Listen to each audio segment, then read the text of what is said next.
Ezio becomes an assassin in order to avenge the tragedy that's befallen his family.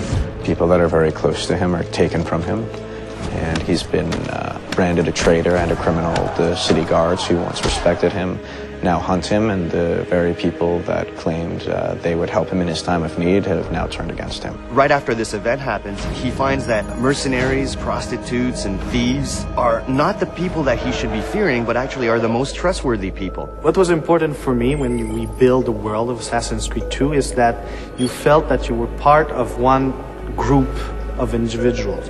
So we said, let's use the underworld, and so that's your family. The three factions that we have are thieves, courtesans, and mercenaries, which will all help you either distract, elude, or literally beat up your enemies. The faction leaders will be met along the path in Assassin's Creed, and they will be asking you a couple of things to help them as they're helping you. So it's sort of a mutual trade-off between the two. A lot of people will end up helping Ezio. There's his uncle Mario that he hasn't seen many years that will help him tone his fighting skills.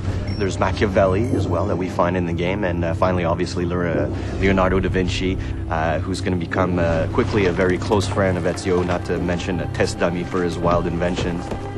Leonardo is going to be one of your main friends, and basically is going to act as a Q in James Bond. For Assassin's Creed 2, we have the notion of crowd groups, where in Assassin's Creed 1, the crowd was a little bit individualistic, where no one would bunch up together. Now we really have formations that are moving along the city. You can blend in, you can steal from everyone you see, because we have this economic system. So the economic system gave us the opportunity to use the crowd differently than in Assassin's Creed 1. Banking came up just a few years previous to the time period that Assassin's Creed 2 is set. Some of the most prominent Italian families actually went into banking.